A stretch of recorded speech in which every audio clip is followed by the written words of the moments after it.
आओ सुनाओ किस्से कहानियां। यज्ञ हवन कोई करे, 56 भोग चढ़ाए। ईश्वर देखे भावना, शबरी के झूठे बेर भी खाए। एक गांव में पंडित दीनदयाल अपनी पत्नी और 7 वर्ष के बेटे के साथ रहते थे। वो 7 पीढ़ियों से गांव के मंदिर के पुजारी रहे थे और उन्होंने या उनके परिवार में से किसी ने भी गांव के मंदिर में भगवान को भोग चढ़ाने का नियम कभी नहीं तोड़ा था, चाहे परिस्थिति जैसी भी हो। घर में कोई बीमार हो, कोई संकट आया हो, कोई शुभ कार्य हो, सर्दी गर्मी या बरसात हो या फिर बाढ़ आ गई हो, उन्होंने मंदिर में जाकर ईश्वर को भोग लगाने के बाद ही भोजन किया था। पंडित दीनदयाल यही प्रथा निभाते हुए आ रहे थे। एक दिन अचानक उनकी बहन के गांव से खबर आई कि उनके बहनोई बहुत बीमार हैं और मृत्युशैया पर पड़े हैं। पंडित जी असमंजस में पड़ गए। अगले दिन पूर्णिमा थी और दिवाली भी, और मंदिर में ईश्वर को भोग चढ़ाना भी बहुत जरूरी था। लेकिन वो समझ नहीं पा रहे थे कि बहनोई को देखने जाएं या फिर ईश्वर को भोग लगाएं। दोनों ही काम अत्यंत महत्वपूर्ण थे।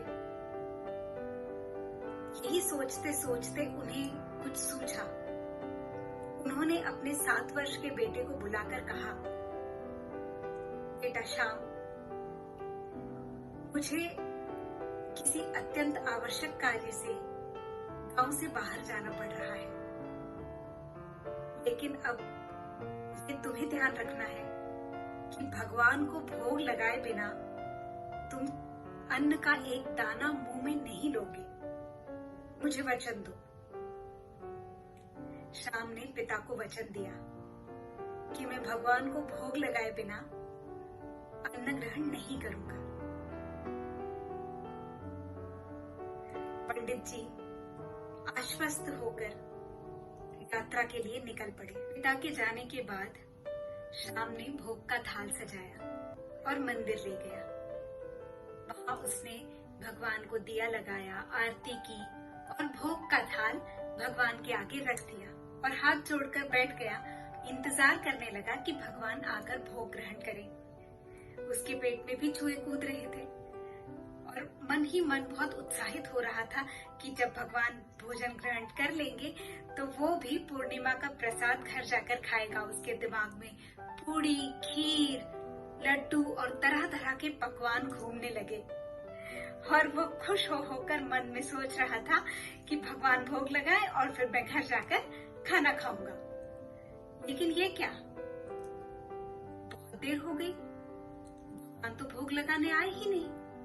श्याम देखता रहा, थाल तो ऐसा का ऐसा ही रखा था। भगवान भोग लगाने आ क्यों नहीं रहे थे? श्याम चिंता में पड़ गया। सूरज सर पे चढ़ाया था, लेकिन प्रभु भोग लगाने नहीं आए। श्याम वहीं बैठा रहा।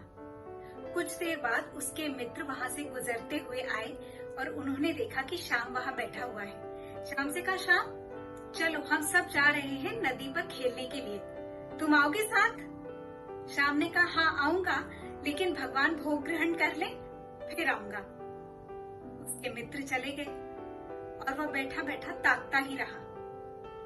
भगवान फिर भी नहीं आए। संध्या हो आई और श्याम इंतजार करता ही रहा। लेकिन भगवान वो आ ही नहीं रहे थे। श्याम सोच रहा था, क्या मैंने कोई गलती की है? मैंने भोग ठीक से नहीं बनाया। पिताजी तो मुझ पर बहुत नाराज होंगे। भगवान भोग ही नहीं ग्रहण कर रहे। अब मैं क्या करूं? पिताजी से क्या कहूंगा? बैठा बैठा देखता रहा। प्रभु भोग लगाने नहीं आए। इतने में अचानक कोई एक खबर लेकर आया कि उसकी झोपड़ी जल रही है। उसने सोचा, हे भगवान, अब तो मुझे तुरंत ही जाना होगा।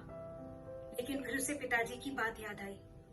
पिताजी को उसने वचन दिया था कि भगवान को भोग लगाए बिना वो अन्न ग्रहण नहीं करेगा और मंदिर से हिलेगा तक नहीं।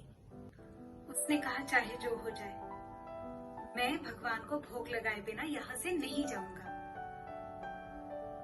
और वह वहीं बैठा रहा। अंत में प्रभु शाम की भक्ति के आगे हार गए और उन्होंने भोजन ग्रहण किया। फिर उन्होंने शाम से पूछा, मांगो पुत्र, क्या वर मांगते हो? शाम ने कहा, प्रभु बस आपने भोजन ग्रहण कर लिया, मेरे लिए उतना ही बहुत है। अब मुझे जाना है क्योंकि मेरी झोपड़ी जल रही है, उसे भी तो बचाना है। प्रभु मुस्कुरा दिए।